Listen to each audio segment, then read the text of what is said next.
absolutely no clue what he's doing when it comes to foreign policy, and Beckel usually moans or some of the noise comes out of his body at that point. However, the leader of the free world, not Beckel, proves me right once again this morning, as news was breaking that the Taliban killed 4 Americans just hours after the Obama administration offered to negotiate with those terrorists. President O was suggesting we retire some of our nuclear warheads because he says Russia will do it too. Yeah, right. But just in case you're a skeptic like me, don't worry, the nuclear physicist in Hollywood says it's okay, so it must be safe. Listen. Today, I state clearly and with conviction America's commitment to seek the peace and security of a world without nuclear weapons. Of a world without nuclear weapons. This matters to people everywhere. Some argue that the spread of these weapons cannot be stopped, cannot be checked. Such fatalism is a deadly adversary. For if we believe that the spread of nuclear weapons is inevitable, then in some way we are admitting to ourselves that the use of nuclear weapons is inevitable. Bottom line, folks, Obama negotiates and Americans die. Any questions? Greg, look at Bob. He can't take it. Just so you cannot find a group of dumber, more misguided individuals on the planet than in Hollywood. I just want one celebrity. Thank God. I thought you were going to say that at this same time. Like, take it easy. Well, I just want one celebrity to come out for one thing that doesn't placate our enemies, that isn't designed to make our adversaries smile. If they had their way, the only bombs America would have would be Alec Baldwin movies. And then you have... And Jim Carrey. Yeah, Jim Carrey. Well, he's over. And what's with Matt Damon looking like... well, anyway. Obama said the world would not be safe with nukes. Who cares about the world? What about the United States? Could you just think about the United States just once first before the world? Maybe if we stop calling them nukes and we call them energy hugs, the left might embrace it. But why does he hate stuff that works? Sheen is a moron. Sheen says that you only have nukes to use them. Doesn't he understand mutually assured destruction? Doesn't he know why we've been safe? No. These people have been... I think he knows personally assured destruction. Yes.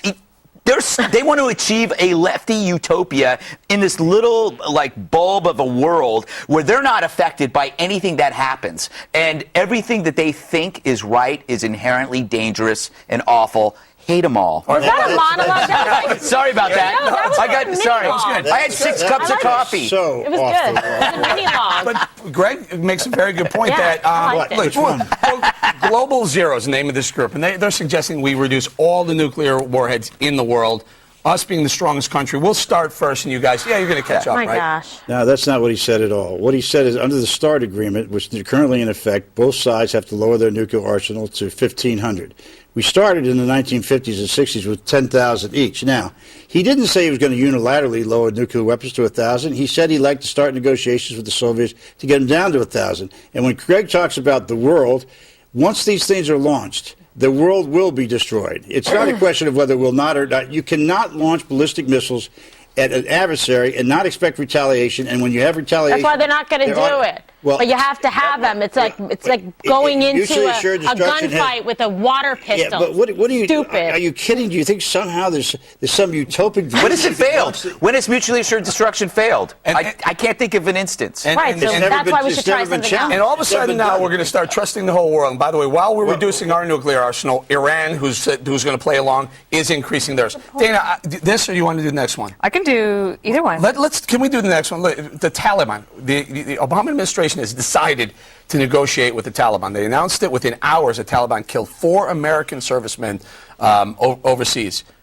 Is this a good idea to negotiate? When do we start negotiating with terrorists? When I first read this, I thought, wait a minute, haven't I read this before? It's like Groundhog's Day. They seem to announce this every few months, but it's taken this long to get to the point. I do trust in general Doug Lute, who is said to be the one who's going to organize the talks. However, I just read before I came here, Max Boot on Commentary Magazine said that one of the things that Karzai, well, I read. One of the things that Prime Minister Karzai is furious about, and he's pulled out of the talks, is that the Taliban have used this Doha conference to have this big show with a ribbon cutting where they're going to set up a government in exile. And America has already said that it's leaving in 18 months. So this does feel a little futile. It's about as futile as saying that we're going to reduce our side of our nuclear weapons when Putin has open disdain for America and for Obama. And what he has is actually a personal grudge against President Obama. But he likes Super Bowl You really rings. believe that the likes United Super States Bowl will rings. reduce their nuclear weapons to 1,000 without having the Russians go along? But that's my point. The Russians are not going to do it. So Okay, why then you're not waste gonna- your time? you're not Why gonna- waste your time? It's the all same of our reason. point. And by the way, it was the Taliban in Qatar opening up their offices there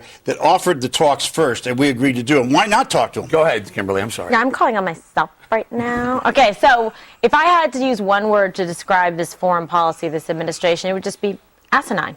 Because it makes absolutely no sense. No, Bob, it doesn't. We believe in sitting down and negotiating with terrorists. That's in, like, Cliff Notes 101, Foreign Policy for Dummies. First sentence, chapter 1 is do not negotiate with terrorists. So we're going to do that, although we've already telegraphed, told them everything we're going to do, when we're going to pull out, what's going to happen. So why are we going to agree to sit down with them? Why they not? just keep murdering American soldiers. They're terrorists. Right? And then why are we going to agree to reduce our weapons? They're going to extend their hand and say, the rest yes, of them we aren't. agree. What you want to do is just say we're not going to sit down with them, just like we said we wouldn't sit down with the Germans, the Japanese, or the Koreans after these wars. What are you talking about? What are you talking What about? if the wars, but the war What does diplomacy have a role in this world? Have they declared peace somewhere? Have I seen No, this they have somewhere? not. But What if they is there what a have they chance? done Until they to do deserve you it? think we should be extending the Do you think you America's could offer hand? 3 or 4 people to go sit down and talk? You know what's Is that gonna bother amazing? They'd rather sit with the Taliban than the Tea Party. You know what? You're Well, right. that's- Well, they call the Tea Party the Reuters- American Taliban. They're just very confused right now. Reuters is announcing that U.S. officials talks with the Taliban will start within a few